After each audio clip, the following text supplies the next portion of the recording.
आज हम आपको शिव पुराण की कथा, जो भोग मोक्ष भुक्ति मुक्ति पाप श्राप से मुक्ति भवबंधन से पार लगाने वाले और शिव चरणों में शिव कृपा और शिव आशीर्वाद प्रदान करने वाली महापुण्य और महाफलदायी महामोक्ष और महाशिव पुराण की महाकथा है।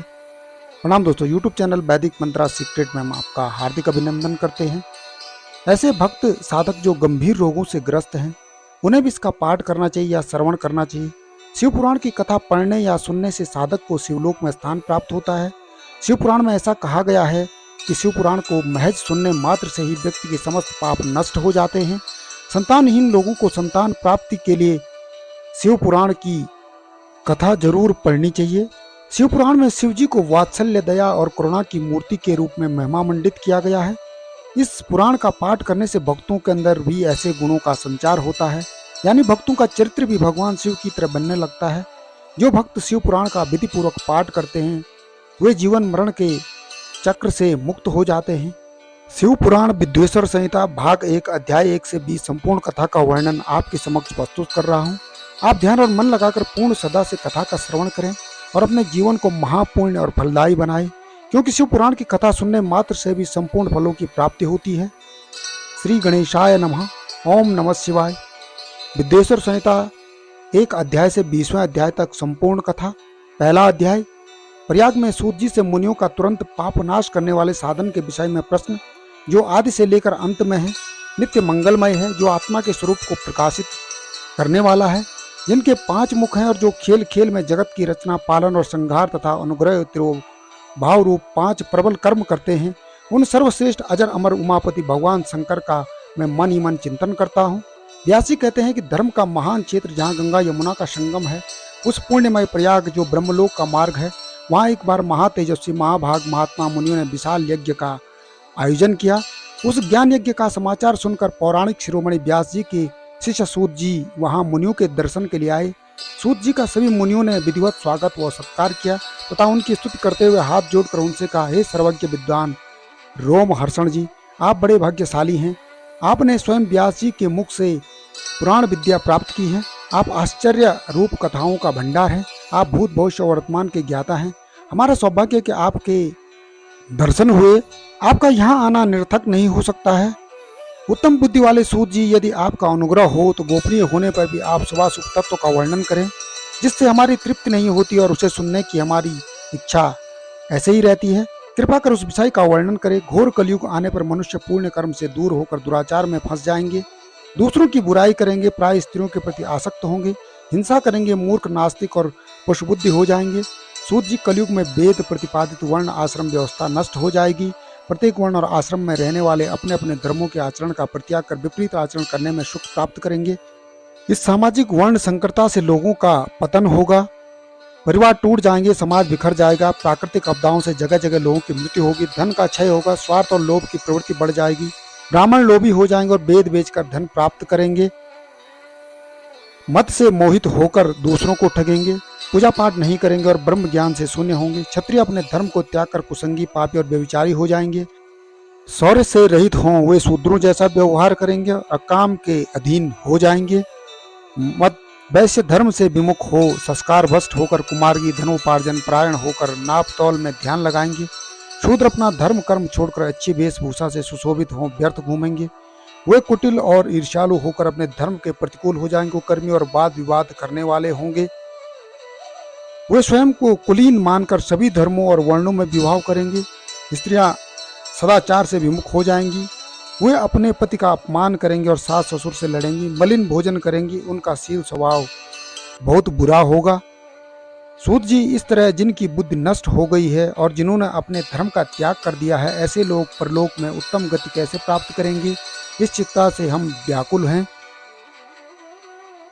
परोपकार के समान कोई धर्म नहीं है। इस धर्म का पालन करने वाला दूसरों को सुखी करता हुआ स्वयं भी प्रसन्नता अनुभव करता है। यह भावना यदि निष्काम हो तो कर्ता का हृदय शुद्ध करते उसे परम गति प्रदान करती है। हे महामुने, आप समस्त सिद्धांतों के ज्ञाता हैं। कृपा कर कोई ऐसा उपाय बताइए जिससे इन सब के पापों का तत्काल नाश हो जाए। व्यासी कहते हैं कि उन श्रेष्ठ मुनियों की यह बात सुनकर सूत जी मन ही मन परम श्रेष्ठ भगवान शंकर का स्मरण करके उनसे इस प्रकार बोले। दूसरा अध्याय। शिव पुराण का परिचय और महिमा। सूत जी कहते हैं, साधु महात्माओं, आपने बहुत अच्छी बात पूछी है। यह प्रश्न तीनों लोगों का हित करने वाला है। आप लोगों के स्नेह पूर्ण आग्रह पर गुरुदेव व्यास का स्मरण कर मैं समस्त पाप राशियों से उद्धार करने वाले शिव पुराण की अमृत कथा का वर्णन कर रहा हूँ। ये वेदांत का सार सर्वस्व है। यही प्रलोक में परमार्थ को देने वाला है तथा दुष्टों का विनाश करने वाला है। इसमें भगवान शिव के उत्तम यश का वर्णन है। धर्म, अर्थ, काम और मोक्ष आदि पुरुषार्थों को देने वाला पुराण अपने प्रभाव की दृष्टि से वृद्धि तथा विस्तार को प्राप्त हो रहा है। शिव पुराण अध्ययन से कलयुग के सभी पापों में लिप्त जीव उत्तम गति को प्राप्त होंगे। इसके उदय से ही कलयुग का उत्पात शांत हो जाएगा। शिव पुराण को वेद तुल्य माना जाएगा। इसका प्रवचन सर्वप्रथम भगवान शिव ने ही किया था। इस पुराण के 12 खंड और 12 भेद हैं।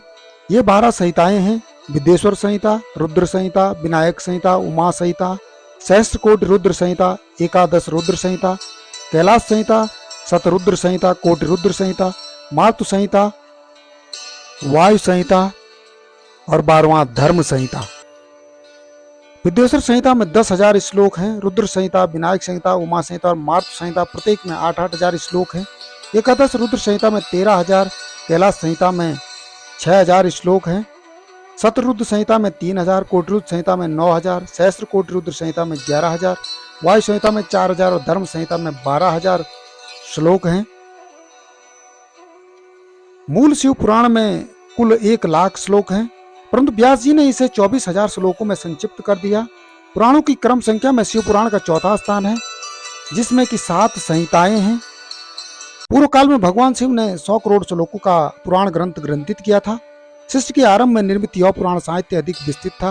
द्वापर युग में द्वैपायन आदि महर्षियों ने पुराण को 18 भागों में विभाजित कर 4,00,000 श्लोकों में इसका संक्षिप्त कर दिया। इसके उपरांत व्यास जी ने 24,000 श्लोकों में इसका प्रतिपादन किया।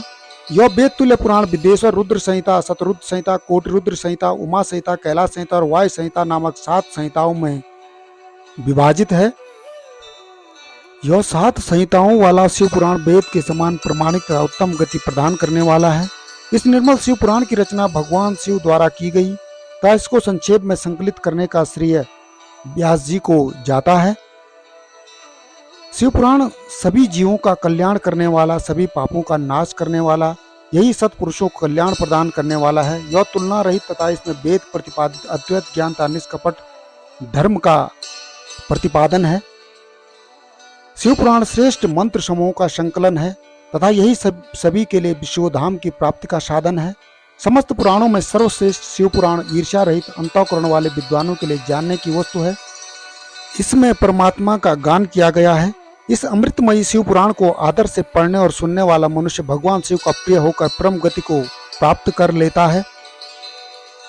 तीसरा अध्याय, श्रवण, कीर्तन और मनन साधनों की श्रेष्ठता। व्यास जी कहते, सूत जी के वचनों को सुनकर सभी महर्षि बोले, भगवान आप वेद तुल्य अद्वैत पुण्यमयी शिव पुराण की कथा सुनाइए। सूत जी ने कहा, हे महर्षिगण, आप कल्याणमय भगवान शिव का स्मरण करके वेद के सार से प्रकट शिव पुराण की अमृत कथा सुनिए। शिव पुराण में भक्ति, ज्ञान और वैराग्य का गान किया गया है। जब सृष्टि आरंभ हुई तो 6 कुलों के महर्षि आपस में वाद विवाद करने लगे कि अमुक वस्तु उत्कृष्ट है और अमुक निकृष्ट है। जब इस विवाद ने बड़ा रूप धारण कर लिया तो सभी अपनी शंका के समाधान के लिए सृष्टि की रचना करने वाले अविनाशी ब्रह्मा जी के पास जाकर हाथ जोड़कर कहने लगे, हे प्रभु, आप संपूर्ण जगत को धारण कर उनका पोषण करने वाले हैं। हम जानना चाहते हैं कि संपूर्ण तत्वों से परे परात्पर पुराण पुरुष कौन है। ब्रह्मा जी ने कहा, ब्रह्मा, विष्णु, रुद्र और इंद्र आदि से युक्त संपूर्ण जगत समस्त भूतों व इंद्रियों के साथ पहले प्रकट हुआ। वे देव महादेव ही सर्वज्ञ और संपूर्ण हैं। भक्ति से ही इनका साक्षात्कार होता है, दूसरे किसी उपाय से इनका दर्शन नहीं होता। भगवान शिव में अट्टू भक्ति मनुष्य को संसार बंधन से मुक्ति दिलाती है। भक्ति से उन्हें देवता का कृपा प्रसाद प्राप्त होता है। जैसे अंकुर से बीज और बीज से अंकुर पैदा होता है, भगवान शंकर का कृपा प्रसाद प्राप्त करने के लिए आप सब ब्रह्मा ऋषि धरती पर सहस्रों वर्षों तक चलने वाले विशाल यज्ञ करो। यज्ञपति भगवान शिव की कृपा से ही विद्या के सार तत्व साध्य साधन का ज्ञान प्राप्त होता है। शिव पद की प्राप्ति साध्य और उनकी सेवा ही साधन है तथा जो मनुष्य बिना किसी फल की कामना किए उनकी भक्ति में डूबे रहते हैं वही साधक हैं। कर्म के अनुष्ठान से प्राप्त फल को भगवान शिव के श्री चरणों में समर्पित करना ही परमेश्वर की प्राप्ति का उपाय है तथा यही मोक्ष प्राप्ति का एकमात्र साधन है। साक्षात महेश्वर ने ही भक्ति के साधनों का प्रतिपादन किया है। कान से भगवान के नाम गुण और लीलाओं का श्रवण, वाणी द्वारा उनका कीर्तन तथा मन में उनका मनन शिव पद की प्राप्ति के महान साधन है तथा इन साधनों से संपूर्ण मनोरथों की सिद्धि होती है। जिस वस्तु को हम प्रत्यक्ष अपनी आंखों के समान देख सकते हैं उसकी तरफ आकर्षण स्वाभाविक है, परंतु जिस वस्तु को प्रत्यक्ष रूप से देखा नहीं जा सकता उसे केवल सुनकर और समझकर ही उसकी प्राप्ति के लिए प्रयत्न किया जा सकता है। अतः श्रवण पहला साधन है। श्रवण द्वारा ही गुरु मुख से तत्व को सुनकर श्रेष्ठ बुद्धि वाला विद्वान अन्य साधन कीर्तन और मनन की शक्ति व सिद्धि प्राप्त करने का यत्न करता है। मनन के बाद इस साधन की साधना करते रहने से धीरे धीरे भगवान शिव का सहयोग प्राप्त होता है और लौकिक आनंद की प्राप्ति होती है। भगवान शिव की पूजा, उनके नामों का जाप तथा उनके रूप गुण विलास के हृदय में निरंतर चिंतन को ही मनन कहा जाता है। महेश्वर की कृपा दृष्टि से उपलब्ध इस साधन को ही प्रमुख साधन कहा जाता है। चौथा अध्याय सनत कुमार और व्यास जी का संवाद। सूत जी कहते हैं, हे मुनियों, इस साधन का महात्म्य बताते समय मैं एक प्राचीन वृतांत का वर्णन करूंगा जिसे आप ध्यान पूर्वक सुने। बहुत पहले की बात है। पराशर मुनि के पुत्र मेरे गुरु व्यासदेव जी सरस्वती नदी के तट पर तपस्या कर रहे थे। एक दिन सूर्य के समान तेजस्वी विमान से यात्रा करते हुए भगवान सनत कुमार वहां जा पहुंचे। मेरे गुरु ध्यान में मग्न थे। जागने पर अपने सामने सनत कुमार जी को देखकर वे बड़ी तेजी से उठे और उनके चरणों का स्पर्श कर उन्हें अर्घ्य देकर योग्य आसन पर विराजमान किया। प्रसन्न होकर सनत कुमार जी गंभीर वाणी में बोले, मुनि तुम सत्य का चिंतन करो। सत्य तत्व का चिंतन ही श्रेय प्राप्ति का उपाय है। इसी से कल्याण का मार्ग प्रशस्त होता है। यही कल्याणकारी है। यह जब जीवन में आ जाता है तो सब सुंदर हो जाता है। सत्य का अर्थ है सदैव रहने वाला। इस पर काल का कोई प्रभाव नहीं पड़ता। यह सदा एक समान रहता है। सनत कुमार जी ने महर्षि व्यास को आगे समझाते हुए कहा, महर्षि सत्य पदार्थ भगवान शिव ही हैं। भगवान शंकर का श्रवण कीर्तन और मनन ही उन्हें प्राप्त करने के सर्वश्रेष्ठ साधन हैं। पूर्व काल में मैं दूसरे अनेक साधनों के भ्रम में पड़ा और घूमता हुआ तपस्या करने मंदराचल पर्वत पर जा पहुंचा।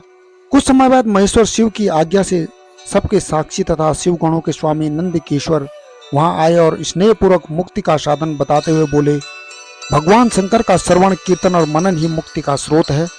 यह बात मुझे स्वयं देवादिदेव भगवान शिव ने बताई है, अतः तुम इन्हीं साधनों का अनुष्ठान करो।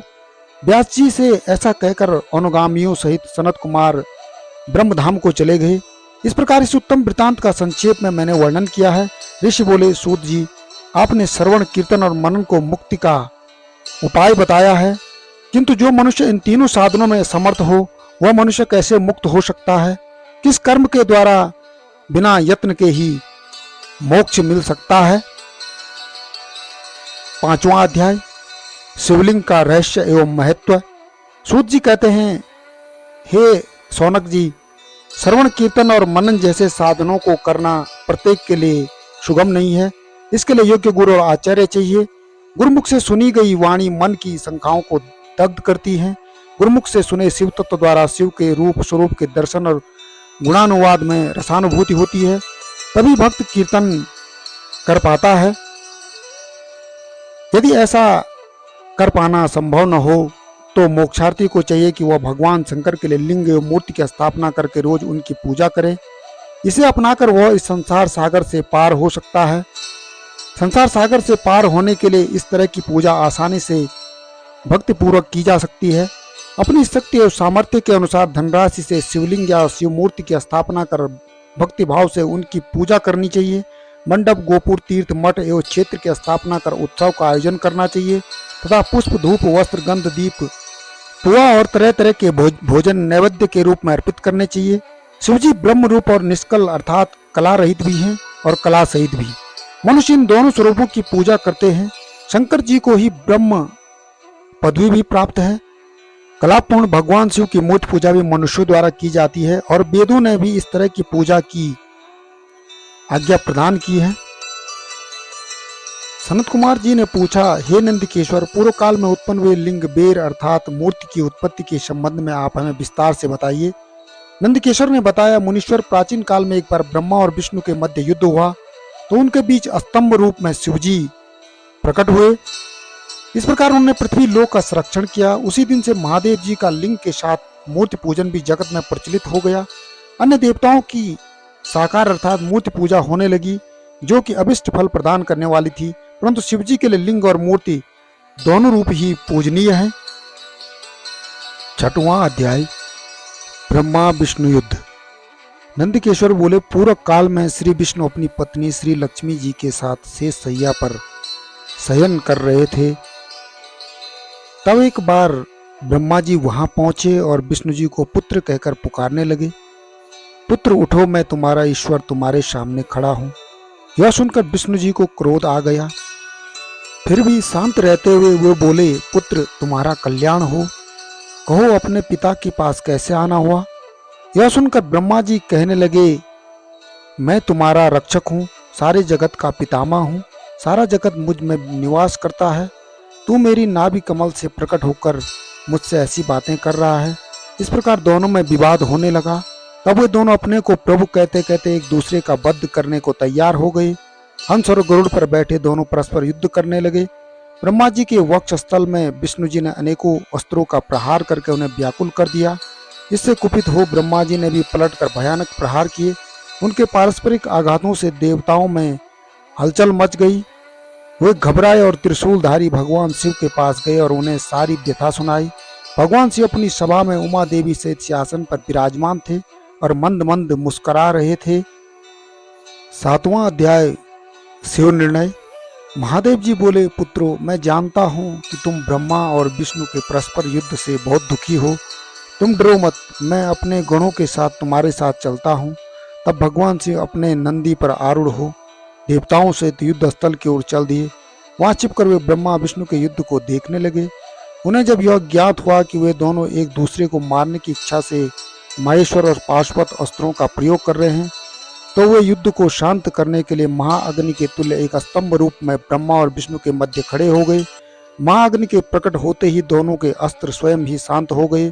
अस्त्रों को शांत होते देखकर ब्रह्मा और विष्णु दोनों कहने लगे, इस अग्नि स्वरूप स्तंभ के बारे में हमें जानकारी करनी चाहिए। दोनों ने उनकी परीक्षा लेने का निर्णय लिया। भगवान विष्णु ने शूकर रूप धारण किया और उसको देखने के लिए नीचे धरती में चल दिए। ब्रह्मा जी हंस का रूप धारण करके ऊपर की ओर चल दिए।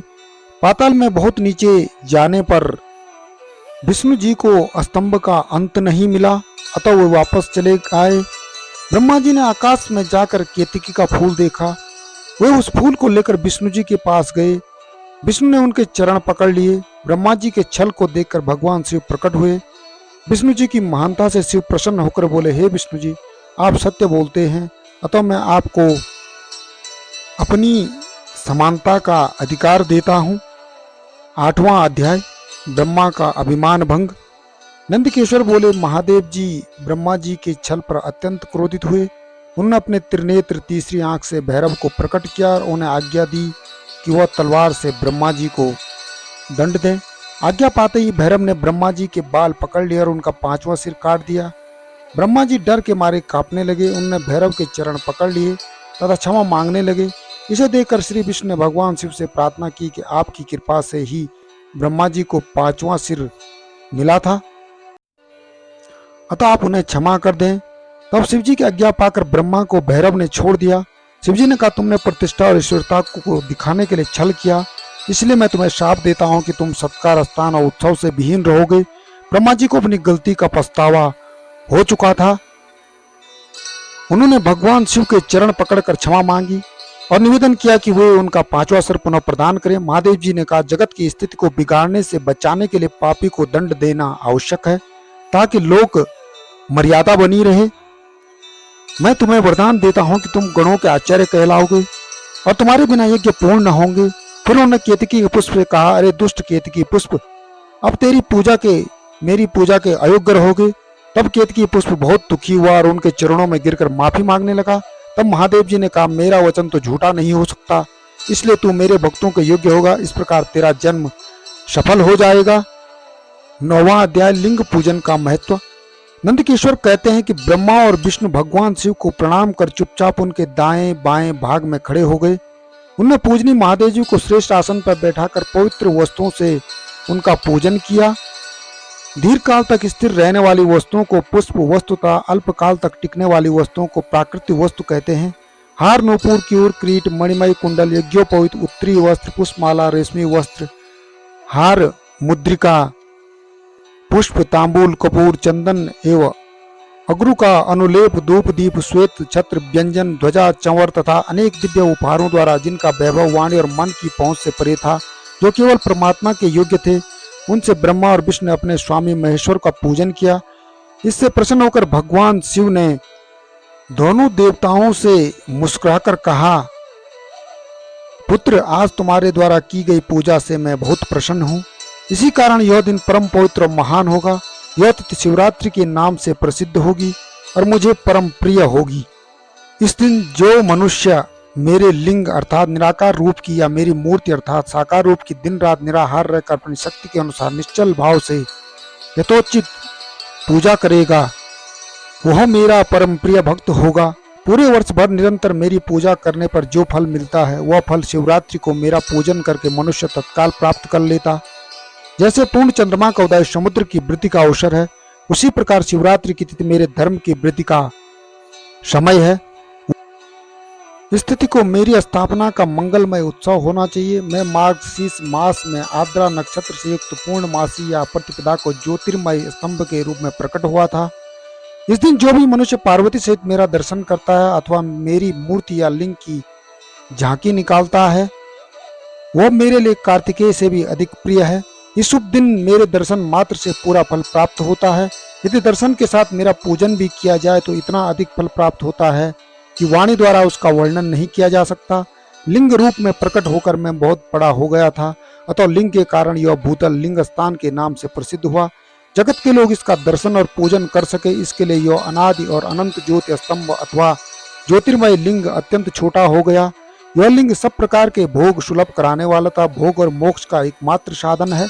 इसका दर्शन, स्पर्श और ध्यान प्राणियों को जन्म और मृत्यु के कष्ट से छुड़ाने वाला है। शिवलिंग के यहाँ प्रकट होने के कारण यह स्थान अरुणाचल नाम से प्रसिद्ध होगा तथा यहाँ बड़े बड़े तीर्थ प्रकट होंगे। इस स्थान पर रहने या मरने से जीवों को मोक्ष प्राप्त होगा। मेरे दो रूप हैं, साकार और निराकार। पहले मैं स्तंभ रूप में प्रकट हुआ, फिर अपने साक्षात रूप में। ब्रह्म भाव मेरा निराकार रूप है तथा महेश्वर भाव मेरा साक्षात रूप है। ये दोनों ही मेरे सिद्ध रूप है। मैं ही ब्रह्मा और परमात्मा हूँ। जीवों पर अनुग्रह करना मेरा कार्य है। मैं जगत की वृद्धि करने वाला होने के कारण ब्रह्मा कहलाता हूँ। सर्वत्र स्थित होने के कारण मैं ही सबकी आत्मा हूँ। सर्ग से लेकर अनुग्रह तक जो जगत के संबंधी 5 कृत्य हैं, वे सदा ही मेरे हैं। मेरी ब्रह्म रूपता का बोध कराने के लिए पहले लिंग प्रकट हुआ, फिर अज्ञात ईश्वरत्व का साक्षात्कार करने के लिए मैं जगदीश्वर रूप में प्रकट हो गया। मेरा सकल रूप मेरे ईश्वरत्व और निष्कल रूप मेरे ब्रह्म स्वरूप का बोध कराता है। मेरा लिंग मेरा स्वरूप है और मेरे सामीप्य की प्राप्ति कराने वाला है। मेरे लिंग की स्थापना करने वाले मेरे उपासक को मेरी समानता की प्राप्ति हो जाती है तथा मेरे साथ एकत्व का अनुभव करता हुआ संसार सागर से मुक्त हो जाता है।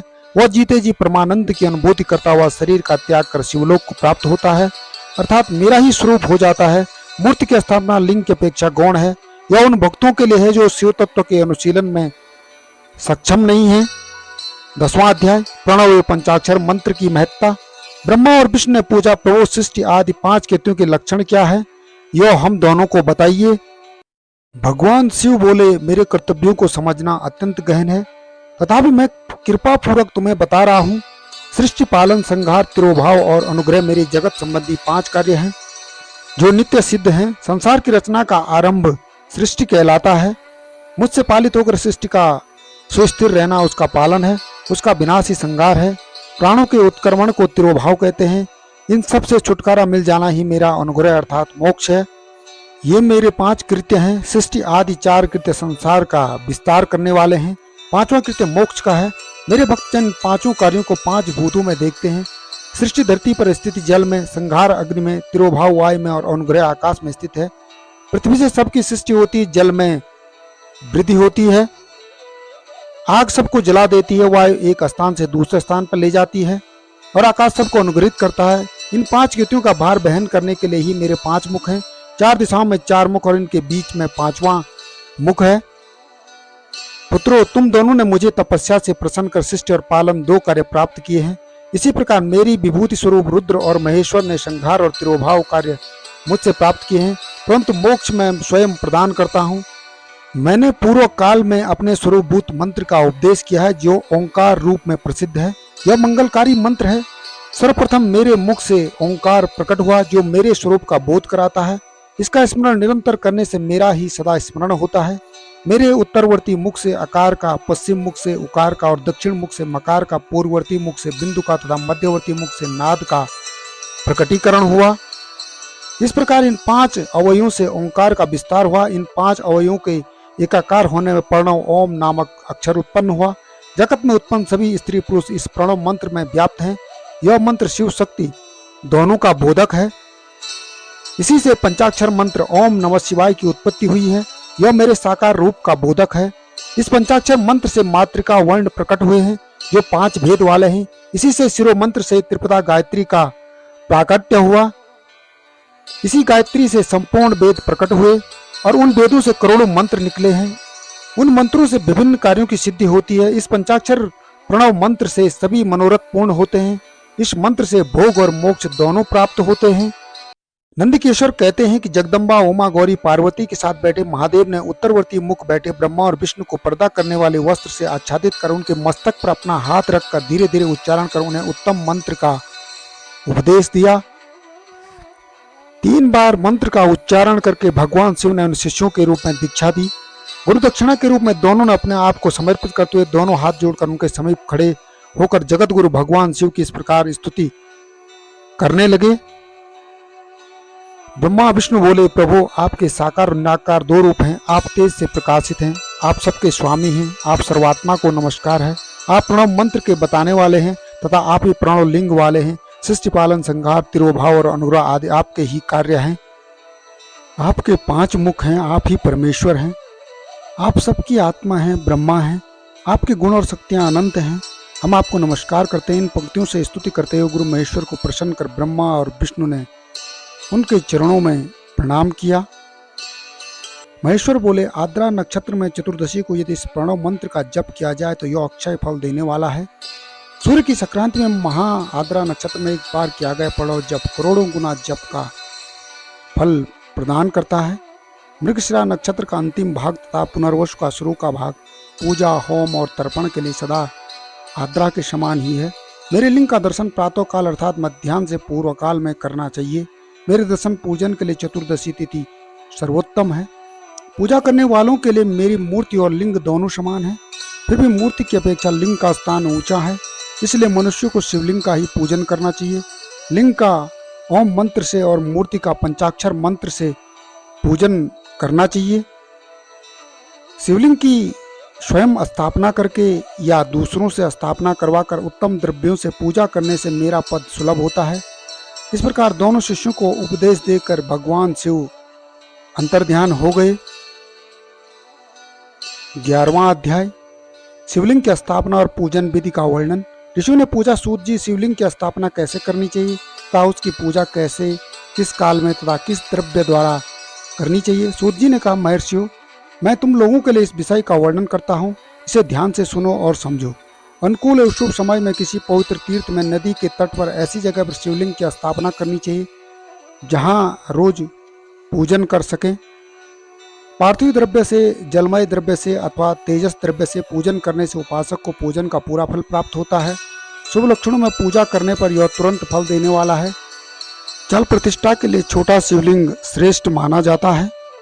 शिवलिंग की पीठ सहित स्थापना करनी चाहिए। शिवलिंग की पीठ गोल, चौकोर, त्रिकोण अथवा खाट के पाए की भांति ऊपर नीचे मोटा और बीच में पतला होना चाहिए।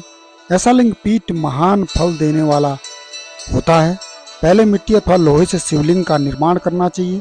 जिस द्रव्य से लिंग का निर्माण हो उसी से उसका पीठ बनाना चाहिए। यही अचल प्रतिष्ठा वाले शिवलिंग की विशेषता है। जल प्रतिष्ठा वाले शिवलिंग में लिंग व प्रतिष्ठा एक ही तत्व से बनानी चाहिए। लिंग की लंबाई स्थापना करने वाले मनुष्य के 12 अंगुल के बराबर होनी चाहिए। इससे कम होने पर फल भी कम प्राप्त होता है, परंतु 12 अंगुल से लंबाई अधिक भी हो सकती है। जल लिंग में लंबाई स्थापना करने वाले के 1 अंगुल के बराबर होनी चाहिए। यजमान को चाहिए कि पहले वो शिल्प शास्त्र के अनुसार देवालय बनवाए तथा उसमें सभी देवगणों की मूर्ति स्थापित करे। देवालय का गर्भगृह सुंदर, सुदृढ़ और स्वच्छ होना चाहिए। उसमें पूर्व और पश्चिम में 2 मुख्य द्वार हों। जहाँ शिवलिंग की स्थापना करनी हो उस स्थान के गर्त में नीलम, लाल, वैदुर्य श्याम, मरकत, मोती, मूंगा, गोमेद और हीरा, इन 9 रत्नों को वैदिक मंत्रों के साथ छोड़ें। 5 वैदिक मंत्रों द्वारा 5 स्थानों से पूजन करके अग्नि में आहुति दें और परिवार से मेरी पूजा करके आचार्य को धन से तथा भाई बंधुओं को मनचाही वस्तु से संतुष्ट करें। याचकों को सुवर्ण, गृह, भू संपत्ति तथा गाय आदि प्रदान करें। अस्थावर जंगम सभी जीवों को यत्न पूर्वक संतुष्ट कर एक गड्ढे में सुवर्ण तथा 9 प्रकार के रत्न भरकर वैदिक मंत्रों का उच्चारण करके परम कल्याणकारी महादेव जी का ध्यान करें। तत्पश्चात नाद घोष से युक्त महामंत्र ओंकार ओम का उच्चारण करके गड्ढे में पीठ युक्त शिवलिंग की स्थापना करें। वहां परम सुंदर मूर्ति की भी स्थापना करनी चाहिए तथा भूमि संस्कार की विधि जिस प्रकार शिवलिंग के लिए की गई उसी प्रकार मूर्ति की प्रतिष्ठा भी करनी चाहिए। मूर्ति की स्थापना अर्थात प्रतिष्ठा पंचाक्षर मंत्र से करनी चाहिए। मूर्ति को बाहर से भी लिया जा सकता है, परंतु वह साधु पुरुषों द्वारा पूजित हो। इस प्रकार शिवलिंग व मूर्ति द्वारा की गई महादेव जी की पूजा शिवपद प्रदान करने वाली। अस्थावर और जंगम से लिंग भी 2 तरह का हो गया है। वृक्ष लता आदि को अस्थावर लिंग कहते हैं और कृमि कीट आदि को जंगम लिंग। अस्थावर लिंग को सींचना चाहिए था, जंगम लिंग को आहार एवं जल देकर तृप्त करना चाहिए। यूं चराचर जीवों को भगवान शंकर का प्रतीक मानकर उनका पूजन करना चाहिए। इस तरह महालिंग की स्थापना करके विविध उपचारों द्वारा उनका रोज पूजन करें तथा देवालय को पास ध्वजारोहण करें। शिवलिंग साक्षात शिव का पद प्रदान करने वाला है। आवाहन, आसन, अर्घ्यपाद, पादंग, आचमन, स्नान, वस्त्र, यज्ञोपवीत, गंध, पुष्प, धूप, दीप, नैवेद्य, तांबूल, समर्पण, निरांजन, नमस्कार और विसर्जन, ये 16 उपचार हैं। इनके द्वारा पूजन करें। इस तरह किया गया भगवान शिव का पूजन शिव पद की प्राप्ति कराने वाला है। सभी शिवलिंगों की स्थापना के उपरांत चाहे वो मनुष्यों द्वारा स्थापित, ऋषियों या देवताओं द्वारा अथवा अपने आप प्रकट हुए हों, सभी का उपयुक्त विधि से पूजन करना चाहिए, तभी फल प्राप्त होता है। उसकी परिक्रमा और नमस्कार करने से शिव पद की प्राप्ति होती है। शिवलिंग का नियम पूर्वक दर्शन भी कल्याणकारी होता है। मिट्टी, आटा, गाय के गोबर, फूल, कनेर, पुष्प, फूल, गुड़, मक्खन, भस्म अथवा अन्न से शिवलिंग बनाकर प्रतिदिन पूजन करें तथा प्रतिदिन 10,000 प्रणव मंत्रों का जाप करें अथवा दोनों संध्याओं के समय 1 सहस्त्र प्रणव मंत्रों का जाप करें। इससे भी शिवपद की प्राप्ति होती है। जप काल में प्रणव मंत्र का उच्चारण मन की शुद्धि करता है। नाद और बिंदु से युक्त ओंकार को कुछ विद्वान समान प्रणव कहते हैं। प्रतिदिन 10,000 पंचाक्षर मंत्र का जाप अथवा दोनों संध्याओं को 1 सहस्त्र मंत्र का जाप शिवपद की प्राप्ति कराने वाला है। सभी ब्राह्मणों के लिए प्रणव से युक्त पंचाक्षर मंत्र अति फलदायक है। कलश से किया स्नान, मंत्र की दीक्षा, मार्तिकाओं का न्यास, सत्य से पवित्र अंतःकरण, ब्राह्मण तक ज्ञानी गुरु सभी को उत्तम माना गया है। पंचाक्षर मंत्र का 5 करोड़ जाप करने से मनुष्य भगवान शिव के समान हो जाता है। 1, 2, 3 अथवा 4 करोड़ जाप करके मनुष्य क्रमशः ब्रह्मा, विष्णु तथा महेश्वर का पद प्राप्त कर लेता है। 1000 दिनों तक प्रतिदिन 1 सहस्त्र जाप पंचाक्षर मंत्रों का किया जाए और प्रतिदिन ब्राह्मण को भोजन कराया जाए तो सभी इष्ट कार्य की सिद्धि होती है। ब्राह्मण को प्रतिदिन प्रातःकाल 1008 बार गायत्री मंत्र का जाप करना चाहिए, क्योंकि गायत्री मंत्र शिव पद की प्राप्ति करवाता है। वेद मंत्रों और वैदिक सूक्तियों का भी नियम से जाप करें। अन्य मंत्रों में जितने अक्षर हैं उन्हें उतने लाख जाप करें। इस प्रकार यथाशक्ति जाप करने वाला मनुष्य मोक्ष प्राप्त करता है। अपनी पसंद से कोई एक मंत्र अपनाकर प्रतिदिन उसका जाप करें अथवा ओम का नित्य 1 सहस्त्र जाप करें। ऐसा करने से संपूर्ण मनोरथों की सिद्धि होती है। जो मनुष्य भगवान शिव के लिए फुलवाड़ी या बगीचे लगाता है तथा शिव मंदिर में झाड़ने फुहारने का या सेवा कार्य करता है, ऐसे शिव भक्त को पुण्य कर्म की प्राप्ति होती है। अतः समय में भगवान शिव उसे मोक्ष प्रदान करते हैं। काशी में निवास करने से भी योग और मोक्ष की प्राप्ति होती है। इसलिए आमरण भगवान शिव के क्षेत्र में निवास करना चाहिए। उस क्षेत्र में स्थित बावड़ी, तालाब, कुआं और पोखर को शिवलिंग समझकर वहां स्नान, दान और जाप करके मनुष्य भगवान शिव को प्राप्त कर लेता है। जो मनुष्य शिव के क्षेत्र में अपने किसी मृत संबंधी का दाह, मासिक श्राद्ध अथवा वार्षिक श्राद्ध करता है अथवा अपने पितरों का पिंड देता है, वह तत्काल सभी पापों से मुक्त हो जाता है और अंत में शिव पद प्राप्त करता है। लोक में अपने वर्ण के अनुसार आचरण करने व सदाचार का पालन करने से शिव पद की प्राप्ति होती है। निष्काम भाव से किया गया कार्य अभिष्ट फल देने वाला एवं शिव पद प्रदान करने वाला होता है। दिन के प्रातः, मध्य और साय 3 भाग होते हैं। इनमें सभी को एक एक प्रकार के कर्म का प्रतिपादन करना चाहिए। प्रातः काल रोजाना दैनिक शास्त्र कर्म, मध्याय सकाम कर्म तथा सायकाल शांति कर्म के लिए पूजन करना चाहिए। इसी प्रकार रात्रि में 4 पहर होते हैं, उनमें से बीच के 2 पहर निशीथ काल कहलाते हैं। इसी काल में पूजा करनी चाहिए क्योंकि यह पूजा अभिष्ट फल देने वाली है। कलयुग में कर्म द्वारा ही फल की सिद्धि होगी। इस प्रकार विधि पूर्वक और समयानुसार भगवान शिव का पूजन करने वाले मनुष्य को अपने कर्मों का पूरा फल मिलता है। ऋषियों ने कहा, सूत जी, ऐसे पुण्य क्षेत्र कौन कौन से हैं जिनका आश्रय लेकर सभी स्त्री पुरुष शिव पद को प्राप्त कर लें? कृपया कर हमें बताइए। 12वां अध्याय, मोक्षदायक पुण्य क्षेत्रों का वर्णन। सूत जी बोले, हे विद्वान और बुद्धिमान महर्षियों, मैं मोक्ष देने वाले शिव क्षेत्रों का वर्णन कर रहा हूँ। पर्वत, वन और काननों सहित इस पृथ्वी का विस्तार 50 करोड़ योजन है। भगवान शिव की इच्छा से पृथ्वी ने सभी को धारण किया है। भगवान शिव ने भूतल पर विभिन्न स्थानों पर वहाँ के प्राणियों को मोक्ष देने के लिए शिव क्षेत्र का निर्माण किया है। कुछ क्षेत्रों को देवताओं और ऋषियों ने अपना निवास स्थान बनाया है, इसीलिए उसमें तीर्थत्व प्रकट हो गया। बहुत से तीर्थ ऐसे हैं जो स्वयं प्रकट हुए हैं। तीर्थ क्षेत्र में जाने पर मनुष्य को सदा स्नान, दान और जाप करना चाहिए, अन्यथा मनुष्य रोग, गरीबी तथा मूर्खता आदि दोषों का भागी बन जाता है। जो मनुष्य अपने देश में मृत्यु को प्राप्त होता है वह पुण्य के फल से दोबारा मनुष्य योनि प्राप्त करता है, परंतु पापी मनुष्य दुर्गति को ही प्राप्त करता है। हे ब्राह्मणों, पुण्य क्षेत्र में किया गया पाप कर्म अधिक दृढ़ हो जाता है, अतः पुण्य क्षेत्र में निवास करते समय पाप कर्म से बचना चाहिए। सिंधु और सतलुज नदी के तट पर बहुत से पुण्य क्षेत्र हैं। सरस्वती नदी परम पवित्र और 60 मुख वाली है, अर्थात उसकी 60 धाराएं हैं। इन धाराओं के तट पर निवास करने से परम पद की प्राप्ति होती है। हिमालय से निकली हुई पुण्य सलिल गंगा को 100 मुखों वाली नदी है। इसके तट पर काशी, प्रयाग आदि पुण्य क्षेत्र हैं। मकर राशि में सूर्य होने पर गंगा की तटभूमि अधिक प्रशस्त पुण्यदायक हो जाती है। सोनभद्र नदी की 10 धाराएं हैं। बृहस्पति के मकर राशि में आने पर यह अत्यंत पवित्र तथा अभिष्ट फल देने वाली है। इस समय यहाँ स्नान और उपवास करने से विनायक पद की प्राप्ति होती है। पुण्य सलिला महानदी नर्मदा के 24 मुख हैं। इसमें स्नान करके तट पर निवास करने से मनुष्य को वैष्णव पद की प्राप्ति होती है। तमसा के 12 तथा रेवा के 10 मुख हैं। परम पुण्यमयी गोदावरी के 21 मुख हैं। यह ब्रह्म हत्या तथा गोवध पाप का नाश करने वाली एवं रुद्रलोक देने वाली महानदी है। कृष्णा बेणी नदी समस्त पापों का नाश करने वाली है। इसके 18 मुख हैं तथा यह विष्णु लोक प्रदान करने वाली है। तुंगभद्रा 10 मुखी है एवं ब्रह्मलोक देने वाली है। सुवर्ण मुखरी के 9 मुख हैं और ब्रह्मलोक से लौटे जीव इसी नदी के तट पर जन्म लेते हैं। सरस्वती नदी, चंपा, पंपा सरोवर, कन्याकुमारी, अंतरीप तथा शुभ कारक श्वेत नदी सभी पुण्य क्षेत्र हैं। इनके तट पर निवास करने से इंद्रलोक की प्राप्ति होती है। महानदी कावेरी परम पुण्यमयी है। इसके 27 मुख हैं। यह संपूर्ण अभिष्ट वस्तुओं को देने वाली है। इसके तट ब्रह्मा विष्णु का पद देने वाले हैं। कावेरी के जो तट शैव क्षेत्र के अंतर्गत हैं वे अभिष्ट फलता शिवलोक प्रदान करने वाले हैं। नैमिषारण्य तथा बद्रिका आश्रम में सूर्य और बृहस्पति के मेष राशि में आने पर स्नान और पूजन करने से ब्रह्मलोक की प्राप्ति होती है। सिंह और कर्क राशि में सूर्य की संक्रांति होने पर सिंधु नदी में किया स्नान तथा केदार तीर्थ के जल का पान एवं स्नान ज्ञानदायक माना जाता है। बृहस्पति के सिंह राशि में स्थित होने पर भद्र मास में गोदावरी के जल में स्नान करने से शिवलोक की प्राप्ति होती है। ऐसा स्वयं भगवान शिव ने कहा था। सूर्य और बृहस्पति के कन्या राशि में स्थित होने पर यमुना और सोनभद्र में स्नान से धर्मराज और गणेश लोक में महान भोग की प्राप्ति होती है। ऐसी महर्षियों की मान्यता है। सूर्य और बृहस्पति के तुला राशि में होने पर कावेरी नदी के में स्नान करने से भगवान विष्णु के वचन की महिमा से अभिष्ट फल की प्राप्ति होती है। मार्गशीर्ष माह में सूर्य और बृहस्पति के वृश्चिक राशि में आने पर नर्मदा में स्नान करने से विष्णु पद की प्राप्ति होती है। सूर्य और बृहस्पति के धनु राशि में होने पर सुवर्ण मुखरी नदी में किया स्नान शिवलोक प्रदान करने वाला है। मकर राशि में सूर्य और बृहस्पति के माघ मास में होने पर गंगा जी में किया गया स्नान शिवलोक को प्रदान कराने वाला है। शिवलोक के पश्चात ब्रह्मा और विष्णु के स्थानों में सुख भोग कर अंत में मनुष्य को ज्ञान की प्राप्ति होती है।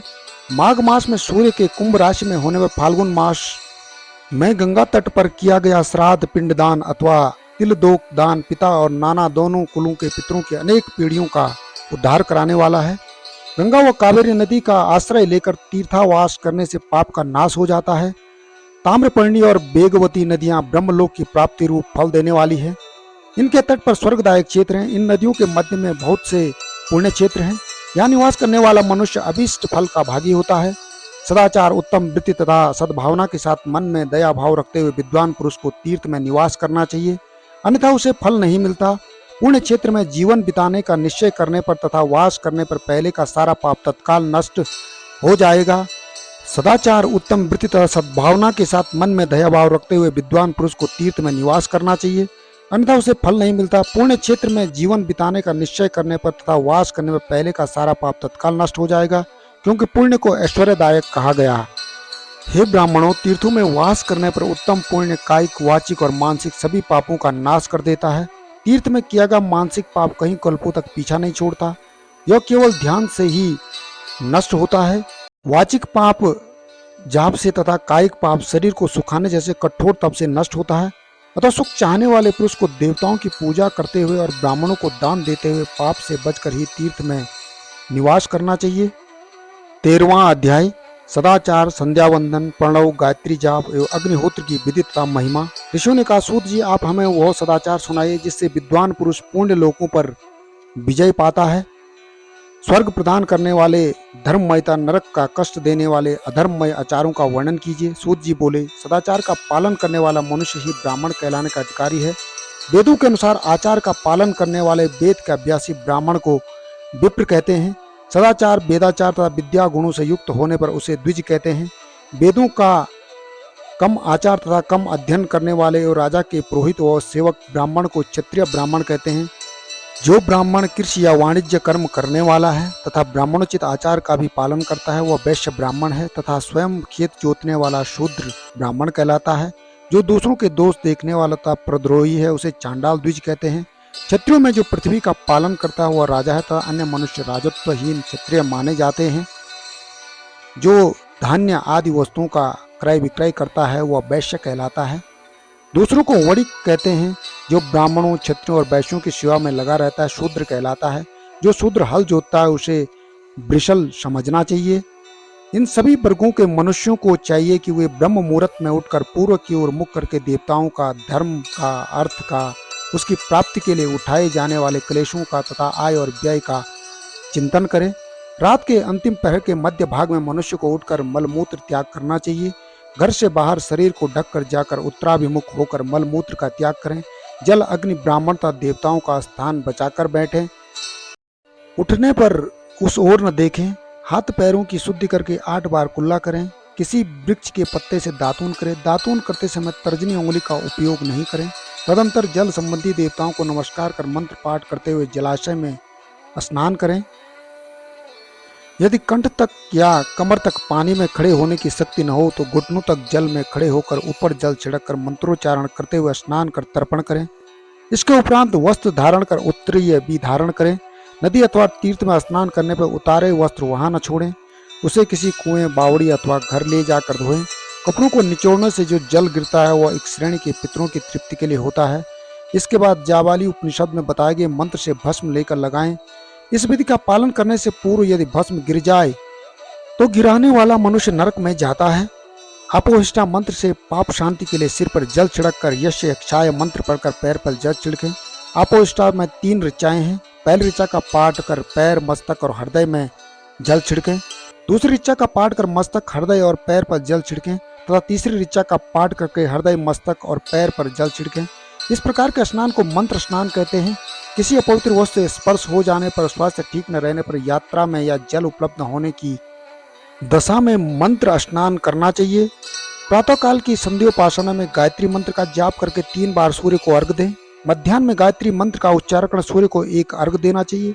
सायकाल में पश्चिम की ओर मुख करके पृथ्वी पर ही सूर्य को अर्घ दें। सायकाल में सूर्यास्त से 2 घड़ी पहले की गई संध्या का कोई महत्व नहीं होता है। ठीक समय पर ही संध्या करनी चाहिए। यदि संध्या उपासना किए बिना 1 दिन बीत जाए तो उसके प्रायश्चित हेतु अगली संध्या के समय 100 गायत्री मंत्र का जप करें। 10 दिन छूटने पर 1 लाख तथा 1 माह छूटने पर अपना उपनयन संस्कार कराएं। अर्थ सिद्धि के लिए ईश, गौरी, कार्तिकेय, विष्णु, ब्रह्मा, चंद्रमा और यम व अन्य देवताओं का शुद्ध जल से तर्पण करें। तीर्थ के दक्षिण में मंत्रालय में, देवालय में अथवा घर में आसन पर बैठकर अपनी बुद्धि को स्थिर कर देवताओं को नमस्कार कर प्रणव मंत्र का जाप करने के पश्चात गायत्री मंत्र का जाप करें। प्रणव के अ, उ और म तीनों अक्षरों में जीव और ब्रह्मा की एकता का प्रतिपादन होता है।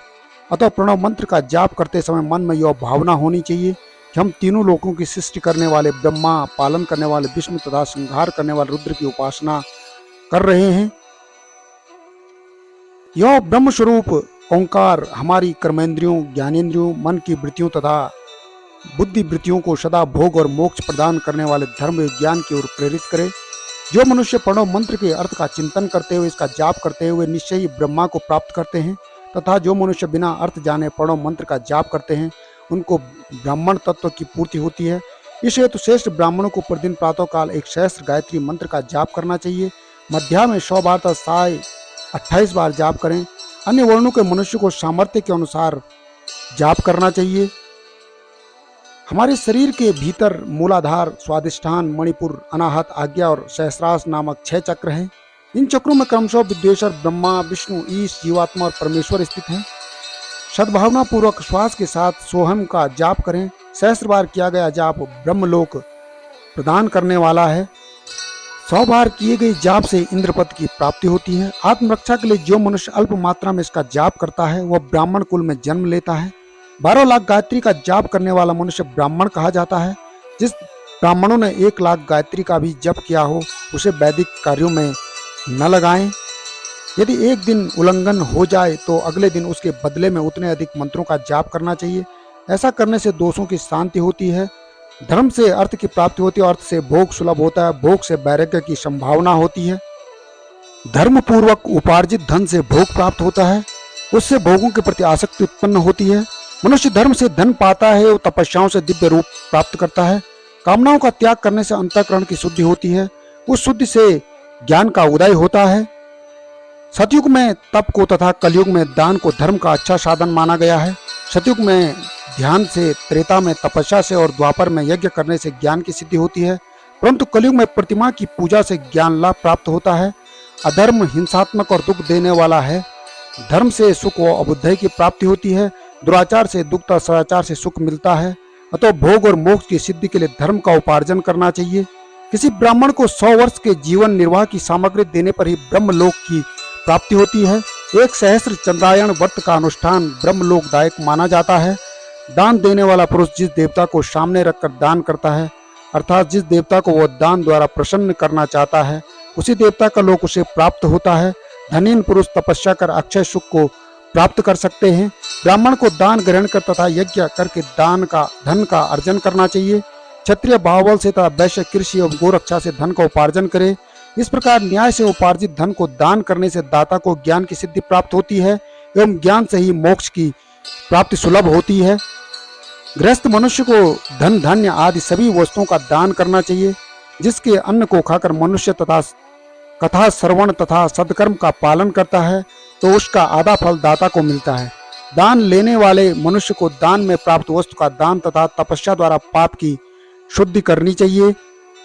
उसे अपने धन के 3 भाग करने चाहिए, एक धर्म के लिए, दूसरा वृद्धि के लिए और तीसरा उपभोग के लिए। धर्म के लिए रखे धन से नित्य नैमित्तिक और इच्छित कार्य करें। वृद्धि के लिए रखे धन से ऐसा व्यापार करें जिससे धन की प्राप्ति हो तथा उपभोग के धन से पवित्र भोग भोगें। खेती से प्राप्त धन का 10वां भाग दान कर दें, इससे पाप की शुद्धि होती है। वृद्धि के लिए किए गए व्यापार से प्राप्त धन का 6वां भाग दान देना चाहिए। विद्वान को चाहिए कि वह दूसरों के दोषों का बखान न करे। ब्राह्मण भी दोषवश दूसरों को सुने या देखे हुए छिद्र को कभी प्रकट न करे। विद्वान पुरुष ऐसी बात न कहें जो समस्त प्राणियों के हृदय में रोष पैदा करने वाली हो। दोनों संध्याओं के समय अग्नि को विधि पूर्वक दी हुई आहुति से संतुष्ट करें। चावल, धान्य, घी, फल, कंद तथा हविष्य के द्वारा अस्थाली पाक बनाएं तथा यथोचित रीति से सूर्य और अग्नि को अर्पित करें। यदि दोनों समय अग्निहोत्र करने में असमर्थ हों तो संध्या के समय जाप और सूर्य की वंदना कर लें। आत्मज्ञान की इच्छा रखने वाले तथा धनी पुरुषों को इसी प्रकार उपासना करनी चाहिए। जो मनुष्य सदा ब्रह्म यज्ञ करते हैं, देवताओं की पूजा, अग्नि पूजा और गुरु पूजा प्रतिदिन करते हैं तथा ब्राह्मणों को भोजन तथा दक्षिणा देते हुए स्वर्ग लोक के भागी होते हैं। 14वां अध्याय अग्नि यज्ञ, देव यज्ञ और ब्रह्म यज्ञ का वर्णन ऋषियों ने कहा। प्रभु, अग्नि यज्ञ, देव यज्ञ और ब्रह्म यज्ञ का वर्णन करके हमें कृतार्थ करें।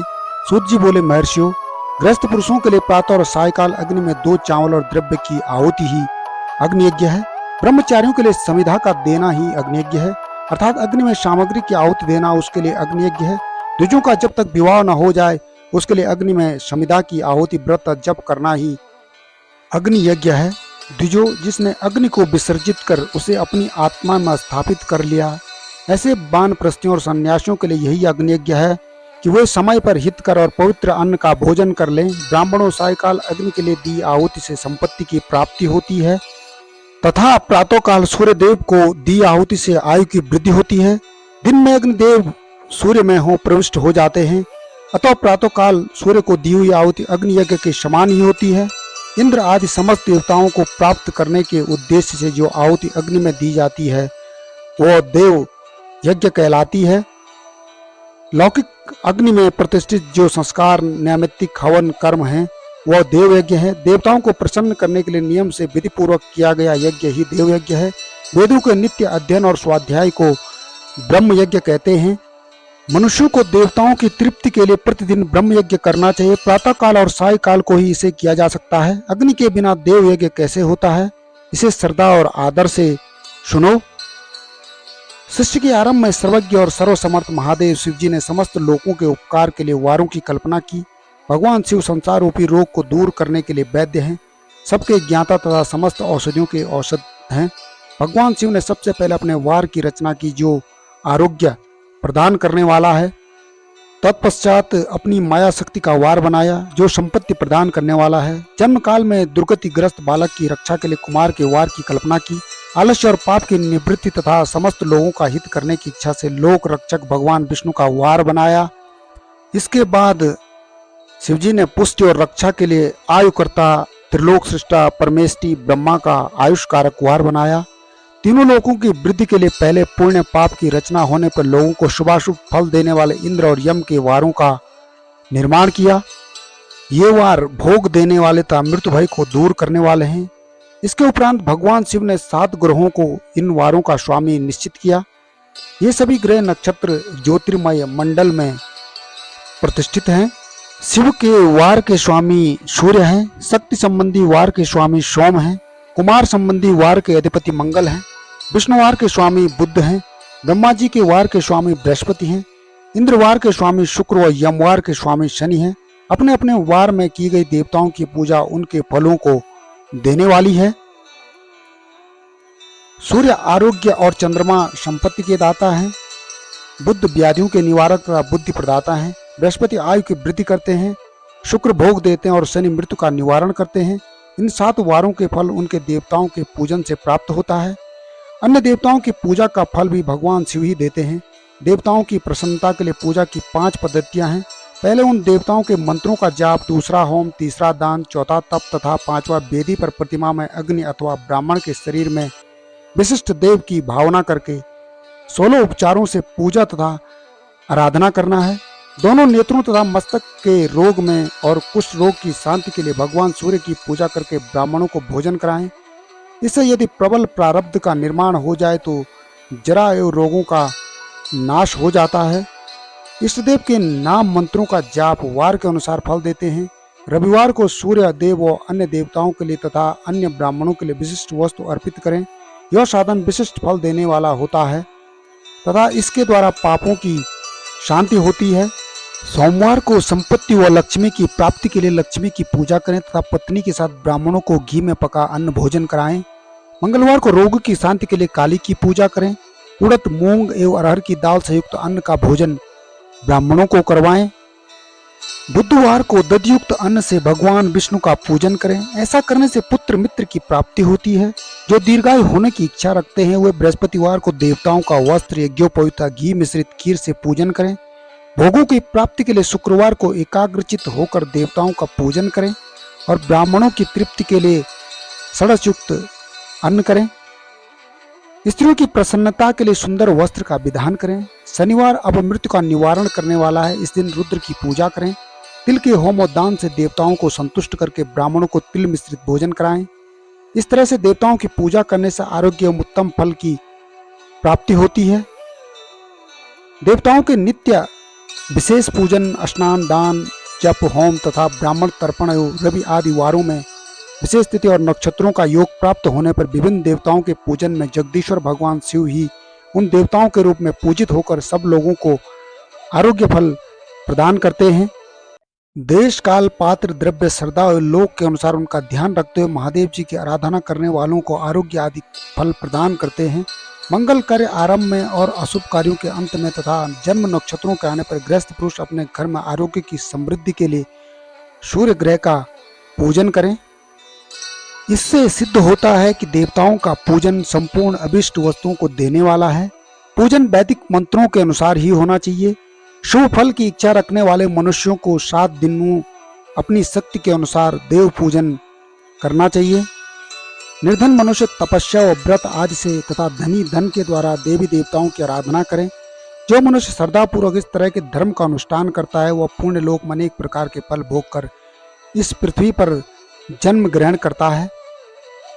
धनवान पुरुष सदा भोग सिद्धि के लिए मार्ग में वृक्ष लगाकर लोगों के लिए छाया की व्यवस्था करते हैं और उनके लिए कुएं, बावली बनवाकर पानी की व्यवस्था करते हैं। वेद शास्त्रों की प्रतिष्ठा के लिए पाठशाला का निर्माण या अन्य किसी भी प्रकार से धर्म का संग्रह करते हैं और स्वर्ग लोक को प्राप्त होते हैं। समयानुसार पुण्य कर्मों के परिपाक से अंतःकरण शुद्ध होने पर ज्ञान की सिद्धि होती है। द्विजो, इस अध्याय को जो सुनता, पढ़ता अथवा सुनने की व्यवस्था करता है उसे देव यज्ञ का फल प्राप्त होता है। 15वां अध्याय देश काल, पात्र और दान का विचार। ऋषियों ने कहा, समस्त पदार्थों के ज्ञाताओं में श्रेष्ठ सूत जी हमसे देश काल और दान का वर्णन करें। देश का वर्णन। सूत जी बोले, अपने घर में किया देव यज्ञ शुद्ध ग्रह के फल को देने वाला है। गौशाला का स्थान घर में किए गए देव यज्ञ से 10 गुना, जबकि जलाशय का तट गौशाला से 10 गुना है। एवं जहाँ तुलसी, बेल और पीपल वृक्ष का मूल हो वह स्थान जलाशय तट से भी 10 गुना महत्व देने वाला है। देवालय उससे भी अधिक महत्व रखता है।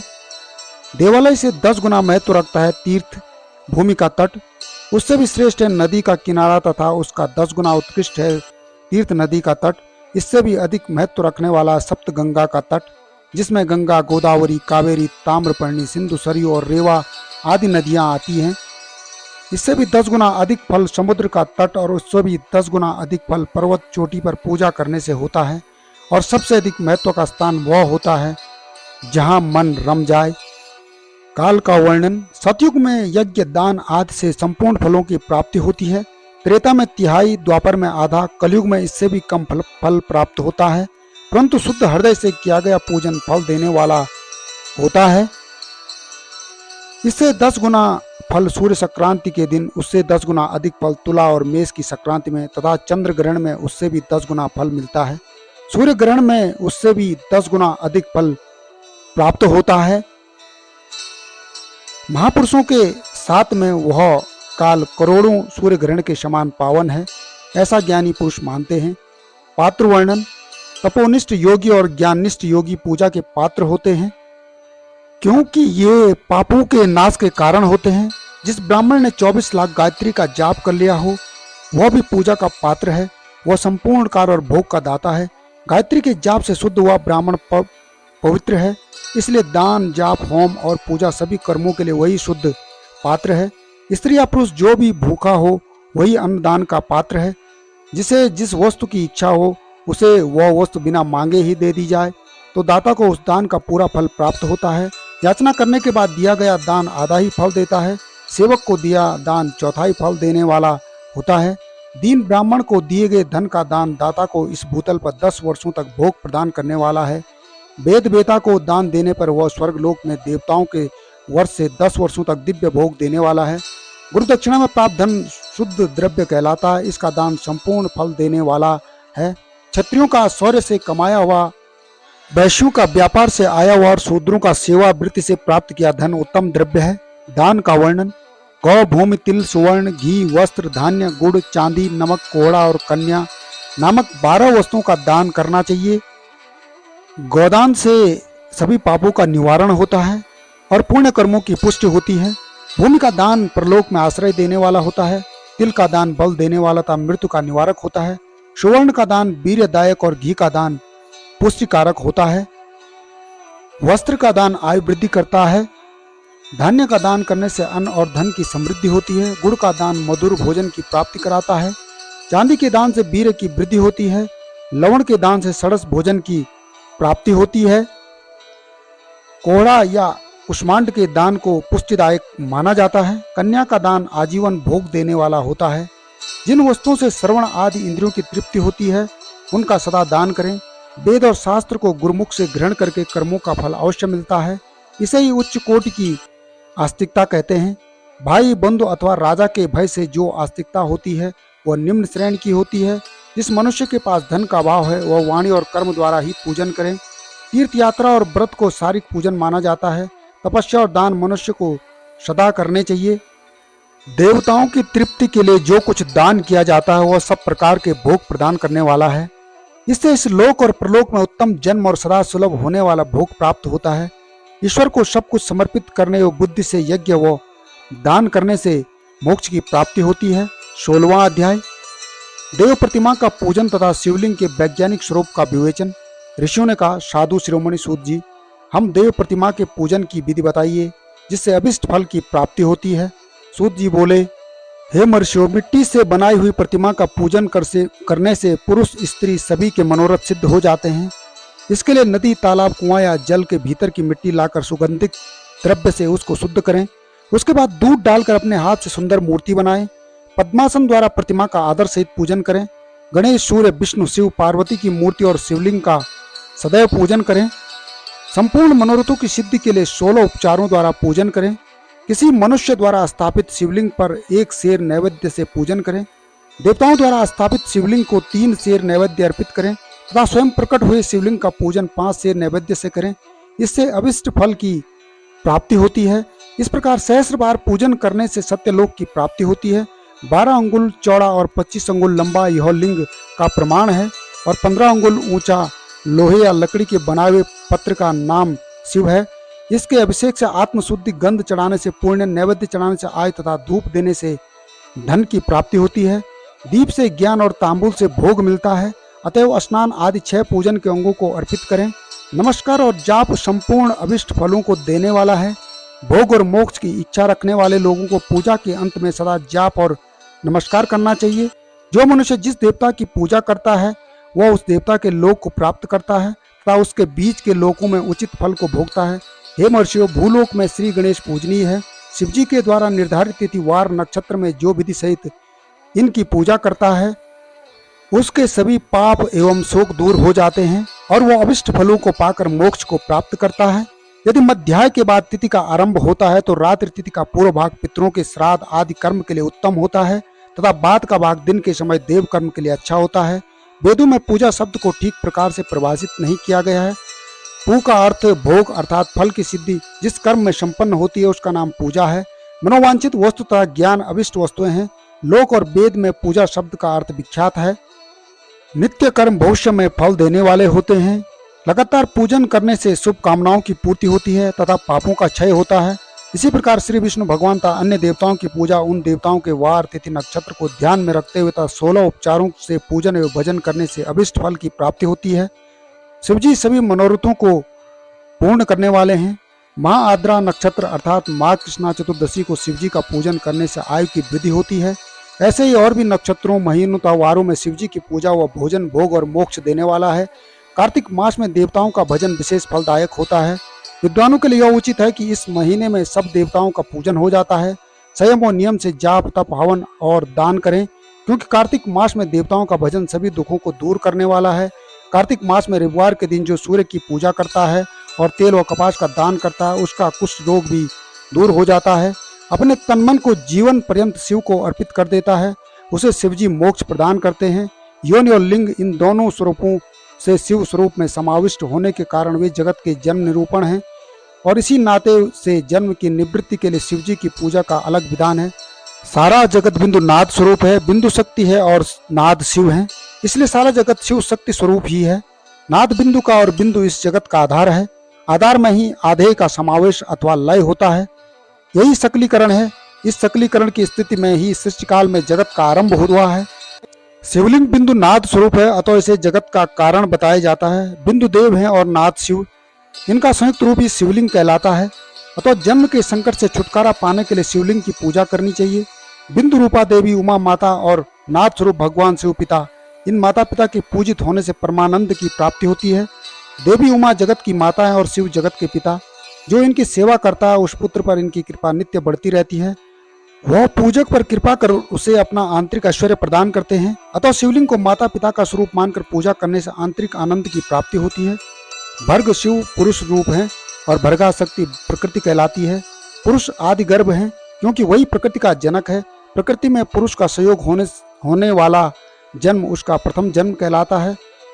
जीव पुरुष से बारंबार जन्म और मृत्यु को प्राप्त होता है। माया द्वारा प्रकट किया जाना ही उसका जन्म कहलाता है।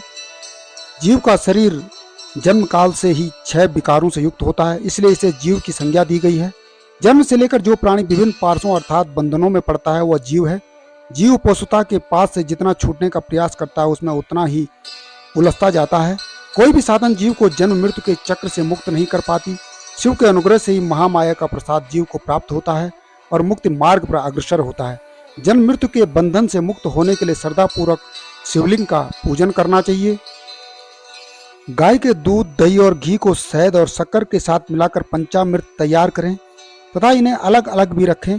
पंचामृत से शिवलिंग का अभिषेक व स्नान करें। दूध व अन्न मिलाकर नैवेद्य तैयार कर प्रणव मंत्र का जाप करते उसे भगवान शिव को अर्पित कर दें।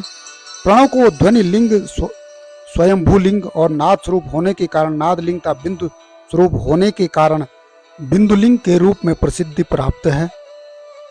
अचल रूप से प्रतिष्ठित शिवलिंग को मकार स्वरूप माना जाता है, इसलिए वह मकार लिंग कहलाता है। सवारी निकालने में उकार लिंग का उपयोग होता है। पूजा की दीक्षा देने वाले गुरु आचार्य विग्रह आकार का प्रतीक होने से आकार लिंग के 6 भेद हैं। इनकी नित्य पूजा करने से साधक का जीवन मुक्त हो जाता है। 17वां अध्याय प्रणव का महात्म्य व शिवलोक के वैभव का वर्णन। ऋषि बोले, महामुनि आप हमें प्रणव मंत्र का महात्म्य तथा शिव की भक्ति पूजा का विधान सुनाइए। प्रणव का महात्म्य। सूत जी ने कहा, महर्षियों आप लोग तपस्या के धनी हैं तथा आपने मनुष्यों की भलाई के लिए बहुत ही सुंदर प्रश्न किया है। मैं आपको इसका उत्तर सरल भाषा में दे रहा हूँ। प्रणव प्रकृति से उत्पन्न संसार रूपी महासागर का नाम है। प्रणव इससे पार करने के लिए नौका स्वरूप है, इसलिए ओंकार को प्रणव की संज्ञा दी गई है। प्रणव प्रपंच नौ नहीं, वह तुम्हारे लिए, इसलिए ओम को प्रणव नाम से जाना जाता है। अर्थात प्रणव वह शक्ति है जिसमें जीव के लिए किसी भी प्रकार का प्रपंच अथवा धोखा नहीं। यह प्रणव मंत्र सभी भक्तों को मोक्ष देता है। मंत्र का जाप तथा इसकी पूजा करने वाले उपासकों को यह नूतन ज्ञान देता है। माया रहित महेश्वर को भी नव अर्थात नूतन कहते हैं। वे परमात्मा के शुद्ध स्वरूप हैं। प्रणव साधक को नया अर्थात शिव स्वरूप देता है, इसलिए विद्वान इसे प्रणव नाम से जानते हैं, क्योंकि यह नव दिव्य परमात्मा ज्ञान प्रकट करता है, इसीलिए यह प्रणव है। प्रणव के 2 भेद हैं, स्थूल और सूक्ष्म। ओम सूक्ष्म प्रणव व नमः शिवाय यह पंचाक्षर मंत्र स्थूल प्रणव है। जीवन मुक्त पुरुष के लिए सूक्ष्म प्रणव के जाप का विधान है, क्योंकि यह सभी साधनों का सार है।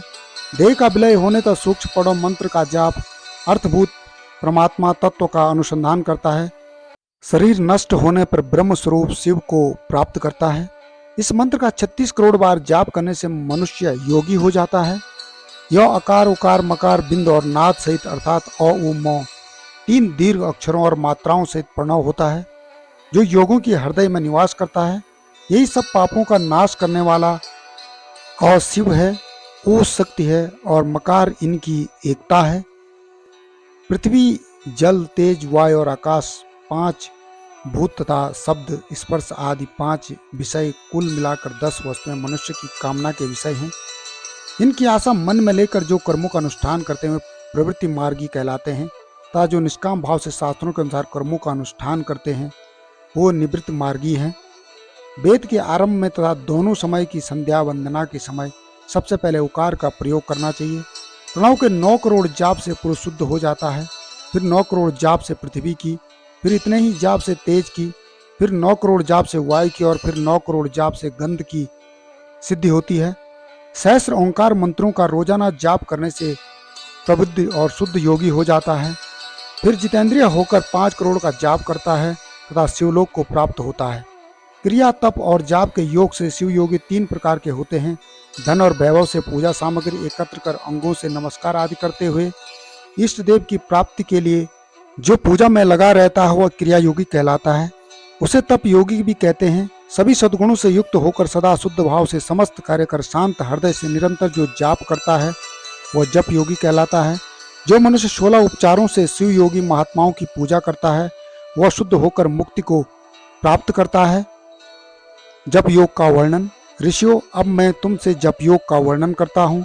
सर्वप्रथम मनुष्य को अपने मन को शुद्ध कर पंचाक्षर मंत्र ओम नमः शिवाय का जाप करना चाहिए। यह मंत्र संपूर्ण सिद्धियां प्रदान करता है। इस पंचाक्षर मंत्र के आरंभ में ओम का जाप करना चाहिए। गुरु के मुख से पंचाक्षर मंत्र का उपदेश पाकर कृष्ण पक्ष प्रतिपदा से लेकर चतुर्दशी तक साधक रोज एक बार परिमित भोजन करे, मौन रहे, इंद्रियों को वश में रखे, माता पिता की सेवा करे, नियम से 1 सहस्त्र पंचाक्षर मंत्र का जाप करे, तभी उसका जप योग शुद्ध होता है। भगवान शिव का निरंतर चिंतन करते हुए पंचाक्षर मंत्र का 5 लाख जाप करें। जप काल में शिव जी के कल्याणमय स्वरूप का ध्यान करें। ऐसा ध्यान करें कि भगवान शिव कमल के आसन पर विराजमान है। उनका मस्तक गंगा जी और चंद्रमा की कला से सुशोभित है। उनकी बाईं ओर भगवती उमा विराजमान है। अनेक शिवगण वहां खड़े होकर उनकी अनुपम छवि को निहार रहे हैं। मन में सदाशिव का बारंबार स्मरण करते हुए सूर्य मंडल से पहले उनकी मानसिक पूजा करें। पूर्व की ओर मुख करके पंचाक्षर मंत्र का जाप करें। उन दिनों साधक शुद्ध कर्म करें तथा अशुद्ध कर्मों से बचा रहे। जाप की समाप्ति के दिन कृष्ण पक्ष की चतुर्दशी को शुद्ध होकर शुद्ध हृदय से 12 सहस्त्र जाप करें। तत्पश्चात ईशान तत्पुरुष अघोर वामदेव तथा सदोजात के प्रतीक स्वरूप 5 शिव भक्त ब्राह्मणों का वर्ण कर शिव का पूजन विधि पूर्वक कर होम प्रारंभ करें। विधि विधान से भूमि को शुद्ध कर वेदी पर अग्नि प्रज्वलित करें। गाय के घी से 1100 अथवा 1000 आहुतियां स्वयं दें या 108 आहुतियां ब्राह्मण से दिलाएं। दक्षिणा के रूप में गाय अथवा बैल देना चाहिए। प्रतीक स्वरूप 5 ब्राह्मणों के चरणों को धोएं तथा उसे जल से मस्तक को सींचें। ऐसा करने से अगणित तीर्थों में तत्काल स्नान का फल प्राप्त होता है। इसके उपरांत ब्राह्मणों को भरपूर भोजन कराकर देवेश्वर शिव से प्रार्थना करें। फिर 5 लाख जप करने से समस्त पापों का नाश हो जाता है। पुनः 5 लाख जाप करने पर भूतल से सत्यलोक तक 14 भुवनों पर अधिकार प्राप्त हो जाता है। कर्म माया और ज्ञान माया का तात्पर्य। माँ का अर्थ है लक्ष्मी, उससे कर्म भोग प्राप्त होता है, इसलिए यह माया अथवा कर्म माया कहलाती है। इसी से ज्ञान भोग की प्राप्ति होती है, इसलिए उसे माया या ज्ञान माया भी कहा गया है। उपयुक्त सीमा से नीचे नश्वर भोग है और ऊपर नित्य भोग। नश्वर भोग में जीव सकाम कर्मों का अनुसरण करता हुआ विभिन्न योनियों और लोकों के चक्कर काटता है। बिंदु पूजा में तत्पर रहने वाले उपासक नीचे के लोगों में घूमते हैं। निष्काम भाव से शिवलिंग की पूजा करने वाले ऊपर के लोक में जाते हैं। नीचे कर्म लोक है और यहाँ सांसारिक जीव रहते हैं। ऊपर ज्ञान लोक है जिसमें मुक्त पुरुष रहते हैं और आध्यात्मिक उपासना करते हैं। शिवलोक के वैभव का वर्णन। जो मनुष्य सत्य अहिंसा से भगवान शिव की पूजा में तत्पर रहते हैं, काल चक्र को पार कर जाते हैं। काल चक्रेश्वर की सीमा तक महेश्वर लोक है। उससे ऊपर वृषभ के आकार में धर्म की स्थिति है। उसके सत्य, शौच, अहिंसा और दया 4 पाद हैं। वह साक्षात शिवलोक के द्वार पर खड़ा है। क्षमा उसके सिंह हैं, शम कान है। वह वेद ध्वनि रूपी शब्द से विभूषित है। भक्ति उसके नेत्र और विश्वास और बुद्धि, मन क्रिया आदि धर्म रूपी वृषभ हैं जिस पर शिव आरूढ़ होते हैं। ब्रह्मा विष्णु और महेश की आयु को दिन कहते हैं। कारण स्वरूप ब्रह्मा के सत्यलोक पर्यंत 14 लोक स्थित हैं जो 5 भौतिक गंध से परे हैं। उनसे ऊपर कारण रूप विष्णु के 14 लोक हैं तथा इससे ऊपर कारण रूपी रुद्र के 28 लोकों की स्थिति है। फिर कारणेश शिव के 56 लोक विद्यमान है। सबसे ऊपर 5 आवरणों से युक्त ज्ञानमय कैलाश है जहाँ 5 मंडलों, 5 ब्रह्म कालों और आदि शक्ति से संयुक्त आदि लिंग है जिसे शिवालय कहा जाता है। वही पराशक्ति से युक्त परमेश्वर शिव निवास करते हैं। ये सृष्टि, पालन, संहार, तिरोभाव और अनुग्रह आदि कार्यों में कुशल हैं। नित्य कर्मों द्वारा देवताओं का पूजन करने से शिव तत्व का साक्षात्कार होता है। जिन पर शिव की कृपा दृष्टि पड़ चुकी है वे सब मुक्त हो जाते हैं। अपनी आत्मा में आनंद का अनुभव करना ही मुक्ति का साधन है। जो पुरुष क्रिया, तप, जाप, ज्ञान और ध्यान रूपी धर्मों से शिव का साक्षात्कार करके मोक्ष को प्राप्त कर लेता है, उसके अज्ञान को भगवान शिव दूर कर देते हैं।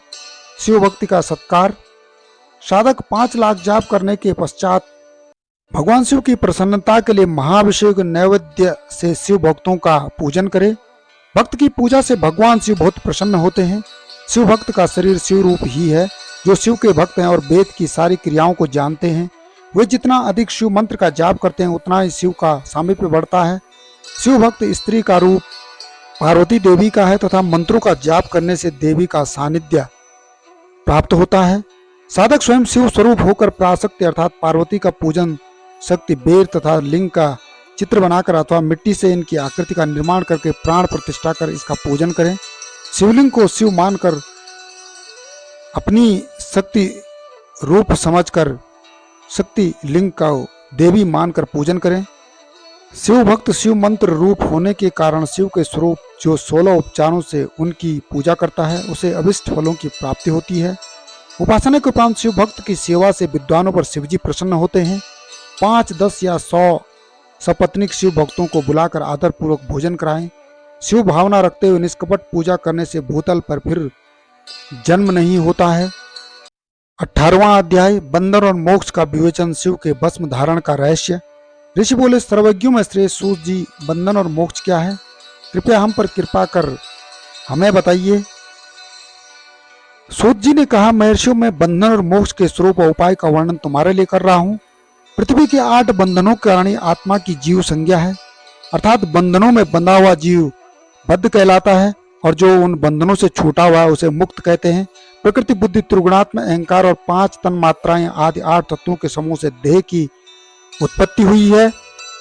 देह से कर्म होता है और फिर कर्म से नूतन देह की उत्पत्ति होती है। शरीर को स्थूल सूक्ष्म और कारण के भेद से जानना चाहिए। स्थूल शरीर व्यापार कराने वाला, सूक्ष्म शरीर इंद्रिय भोग प्रदान कराने वाला तथा शरीर को आत्मानंद की अनुभूति कराने वाला होता है।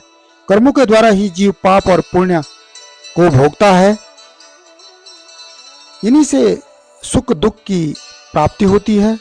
अतः कर्म पाश में बंद कर जीव शुभाशुभ कर्मों द्वारा चक्र की भांति घुमाया जाता है। इससे छुटकारा पाने के लिए महाचक्र के कर्ता भगवान शिव की स्तुति और आराधना करनी चाहिए। शिव ही सर्वज्ञ परिपूर्ण और अनंत शक्तियों को धारण किए हैं।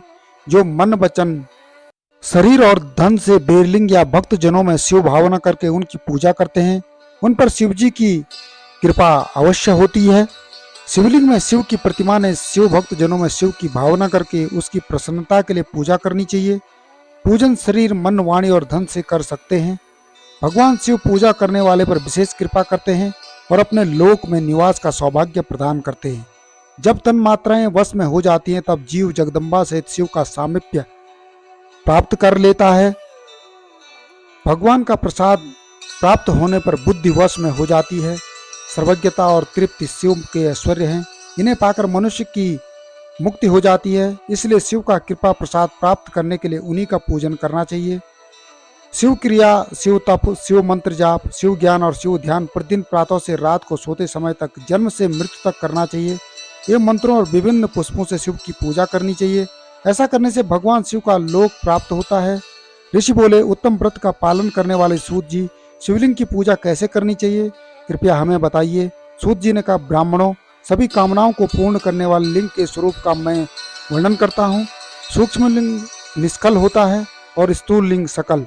पंचाक्षर मंत्र को स्थूल लिंग कहते हैं। दोनों ही लिंग साक्षात मोक्ष देने वाले हैं। प्रकृति और पुरुष लिंग के रूपों के बारे में एकमात्र भगवान शिव ही जानते हैं और कोई नहीं जानता। पृथ्वी और 5 लिंग हैं जिनका विवरण मैं तुम्हें सुनाता हूँ। पहला स्वयंभू शिवलिंग, दूसरा बिंदुलिंग, तीसरा प्रतिष्ठित लिंग, चौथा चरलिंग और 5वां गुरुलिंग है। देवर्षियों की तपस्या से संतुष्ट हों, उनके समीप प्रकट होने के लिए पृथ्वी के अंतर्गत बीज रूप में व्याप्त हुए भगवान शिव वृक्षों के अंकुर की भांति भूमि को भेद कर नादलिंग के रूप में व्यक्त हो जाते हैं। स्वतः प्रकट होने के कारण इनका नाम स्वयंभू लिंग है। इनकी आराधना करने से ज्ञान की वृद्धि होती है। सोने चांदी भूमि वेदी पर हाथ से प्रणव मंत्र लिखकर भगवान शिव की प्रतिष्ठा और आवाहन करें तथा 16 उपचारों से उनकी पूजा करें। ऐसा करने से साधक को ऐश्वर्य की प्राप्ति होती है। देवताओं और ऋषियों ने आत्मशुद्धि के लिए पौरुष लिंग की स्थापना मंत्रों के उच्चारण द्वारा की है। यही प्रतिष्ठित लिंग कहलाता है। किसी ब्राह्मण अथवा राजा द्वारा मंत्र पूर्वक स्थापित किया गया लिंग भी प्रतिष्ठित लिंग कहलाता है, किंतु वह प्राकृतिक लिंग है। शक्तिशाली और नित्य होने वाला पौरुष लिंग तथा दुर्बल और अनित्य होने वाला प्राकृतिक लिंग कहलाता है। लिंग नाभि, जीव, हृदय और मस्तक में विराजमान आध्यात्मिक लिंग को चरलिंग कहते हैं। पर्वत को पौरुष लिंग और भूतल को विद्वान प्राकृतिक लिंग मानते हैं। पौरुष लिंग समस्त ऐश्वर्य को प्रदान करने वाला है, प्राकृतिक लिंग धन प्रदान करने वाला है। चरलिंग में सबसे प्रथम रसलिंग ब्राह्मणों को अभीष्ट वस्तु प्रदान करने वाला है। सुवर्णलिंग वैश्यों को धन, वाणलिंग क्षत्रियों को राज्य, सुंदरलिंग शूद्रों को महाशुद्धि प्रदान करने वाला है। बचपन, जवानी और बुढ़ापे में स्फटिकमय शिवलिंग का पूजन स्त्रियों को समस्त भोग प्रदान करने वाला है। समस्त पूजा कर्म गुरु के सहयोग से करें। इष्ट देव का अभिषेक करने के पश्चात अगहनी के चावल की बनी खीर तथा नैवेद्य अर्पण करें। निवृत्त मनुष्य को सूक्ष्म लिंग का पूजन विभूति के द्वारा करनी चाहिए। विभूति लोकाग्नि जनित, वेदाग्नि जनित और शिवाग्नि जनित 3 प्रकार की होती है। लोकाग्नि जनित अर्थात लौकिक भस्म को शुद्धि के लिए रखें। मिट्टी, लकड़ी और लोहे के पात्रों की धान्य, तिल, वस्त्र आदि की भस्म से शुद्धि होती है। वेदों से जनित भस्म को वैदिक कर्मों के अंत में धारण करना चाहिए। मूर्तिधारी शिव का मंत्र पढ़कर बेल की लकड़ी जलाएं। कपिला गाय के गोबर तथा समी, पीपल, प्लास, बड़, अमलतास और बेर की लकड़ियों से अग्नि जलाएं। इसे शुद्ध भस्म माना जाता है। भगवान शिव ने अपने गले में विराजमान प्रपंच को जलाकर भस्म रूप से सार तत्व को ग्रहण किया है। उनके सारे अंग विभिन्न वस्तुओं के सार रूप हैं। भगवान शिव ने अपने माथे के तिलक में ब्रह्मा, विष्णु और रुद्र के सार तत्व को धारण किया है। सजल भस्म को धारण करके शिव जी की पूजा करने से सारा फल मिलता है। शिव मंत्र से भस्म धारण कर श्रेष्ठ आश्रमी होता है। शिव की पूजा अर्चना करने वाले को अपवित्रता और सूतक नहीं लगता। गुरु शिष्य के राजस, तामस और तमोगुण का नाश कर शिव का बोध कराता है। ऐसे गुरु के हाथ से भस्म धारण करनी चाहिए। जन्म और मरण सब भगवान शिव ने ही बनाए हैं। जो इन्हें इनकी सेवा में ही अर्पित कर देता है वह बंधनों से मुक्त हो जाता है। स्थूल, सूक्ष्म और कारण को बस में कर लेने से मोक्ष प्राप्त होता है। जो शिव की पूजा में तत्पर हो, मौन रहे, सत्य तथा गुणों से युक्त हो, क्रिया, जाप, तप करता रहे, उसे दिव्य ऐश्वर्य की प्राप्ति होती है तथा ज्ञान का उदय होता है। शिव भक्त यथा योग्य क्रिया एवं अनुष्ठान करें तथा धन का उपयोग कर शिव स्थान में निवास करें। भगवान शिव के महात्म्य का सभी के सामने प्रचार करें। शिव मंत्र के रहस्य को उनके अलावा कोई नहीं जानता, इसलिए शिवलिंग का नित्य पूजन करें। 19वां अध्याय, पूजा का भेद। ऋषि बोले, हे सूत जी, आप हम पर कृपा करके पार्थिव महेश्वर की महिमा का वर्णन जो आपने वेद व्यास जी से सुना है कृपया सुनाइए। सूत जी बोले, हे महर्षियों, मैं भोग और मोक्ष देने वाली पार्थिव पूजा पद्धति का वर्णन कर रहा हूँ। पार्थिव लिंग सभी लिंगों में सर्वश्रेष्ठ है। इसके पूजन से मनोवांछित फलों की प्राप्ति होती है। अनेक देवता, दैत्य, मनुष्य, गंधर्व, सर्प एवं राक्षस शिवलिंग की उपासना से अनेक सिद्धियां प्राप्त कर चुके हैं। जिस प्रकार सतयुग में रत्न का, त्रेता में स्वर्ण का व द्वापर में पारे का महत्व है, उसी प्रकार कलयुग में पार्थिव लिंग अति महत्वपूर्ण है। शिव मूर्ति का पूजन तप से भी अधिक फल प्रदान करता है। जिस प्रकार गंगा नदी सभी नदियों में श्रेष्ठ एवं पवित्र मानी जाती है, उसी प्रकार पार्थिव लिंग सभी लिंगों में सर्वश्रेष्ठ है। जैसे सब व्रतों में शिवरात्रि का व्रत श्रेष्ठ है, सब दैवी शक्तियों में दैवी शक्ति श्रेष्ठ है, वैसे सब लिंगों में पार्थिव लिंग श्रेष्ठ है। पार्थिव लिंग का पूजन धन, वैभव, आय एवं लक्ष्मी देने वाला था संपूर्ण कार्यों को पूर्ण करने वाला है। जो मनुष्य भगवान शिव का पार्थिव लिंग बनाकर प्रतिदिन पूजा करता है वह शिवपद एवं शिवलोक को प्राप्त करता है। निष्काम भाव से पूजन करने वाले को मुक्ति मिल जाती है। जो ब्राह्मण कुल में जन्म लेकर भी पूजन नहीं करता वह घोर नरक को प्राप्त करता है। 20वां अध्याय, पार्थिव लिंग पूजन की विधि। पार्थिव लिंग की श्रेष्ठता तथा महिमा का वर्णन करते हुए सूत जी ने कहा है, हे श्रेष्ठ महर्षियों, वैदिक कर्मों के प्रति श्रद्धा भक्ति रखने वाले मनुष्यों के लिए पार्थिव लिंग पूजा पद्धति ही परम उपयोगी एवं श्रेष्ठ है तथा भोग एवं मोक्ष प्रदान करने वाली है। सर्वप्रथम सूत्रों की विधि से स्नान करें। संध्योपासना के उपरांत ब्रह्म यज्ञ करें। तत्पश्चात देवताओं, ऋषियों, मनुष्यों और पितरों का तर्पण करें। सब नित्य कर्मों को करके शिव भगवान का स्मरण करते हुए भस्म तथा रुद्राक्ष को धारण करें। फिर पूर्ण भक्ति भावना से पार्थिव लिंग की पूजा अर्चना करें। ऐसा करने से संपूर्ण मनोवांछित फलों की प्राप्ति होती है। किसी नदी या तालाब के किनारे, पर्वत पर या जंगल में या शिवालय में अथवा अन्य किसी पवित्र स्थान पर पार्थिव पूजन करना चाहिए। पवित्र स्थान की मिट्टी से शिवलिंग का निर्माण करना चाहिए। ब्राह्मण श्वेत मिट्टी से, क्षत्रिय लाल मिट्टी से, वैश्य पीली मिट्टी से एवं शूद्र काली मिट्टी से शिवलिंग का निर्माण करें। शिवलिंग हेतु मिट्टी को एकत्र कर उसे गंगाजल से शुद्ध करके धीरे धीरे उनसे लिंग का निर्माण करें तथा इस संसार के सभी भोगों को तथा संसार से मोक्ष प्राप्त करने हेतु पार्थिव लिंग का पूजन भक्ति भावना से करें। सर्वप्रथम ओम नमः शिवाय मंत्र का उच्चारण करते हुए समस्त पूजन सामग्री को एकत्र कर उसे जल से शुद्ध करें। भूरिशी मंत्र द्वारा क्षेत्र की सिद्धि करें, फिर जल का संस्कार करें। स्फटिक शिला का घेरा बनाएं तथा क्षेत्र शुद्धि करें। तत्पश्चात शिवलिंग की प्रतिष्ठा करें तथा वैदिक रीति से पूजा उपासना करें। भगवान शिव का आह्वान करें तथा आसन पर उन्हें स्थापित करके उनके समक्ष आसन पर स्वयं बैठ जाएं। शिवलिंग को दूध, दही और घी से स्नान कराएं। ऋचाओं से, मधु और शक्कर से स्नान कराएं। ये 5 वस्तुएं दूध, दही, घी, शहद और शक्कर पंचामृत कहलाते हैं। इन्हीं वस्तु से लिंग को स्नान कराएं। तदुपरांत उत्तरीय धारण कराएं। चारों ऋचाओं को पढ़कर भगवान शिव को वस्त्र और यज्ञोपवीत समर्पित करें तथा सुगंधित चंदन और रौली चढ़ाएं तथा अक्षत, फूल और बेल पत्र अर्पित करें।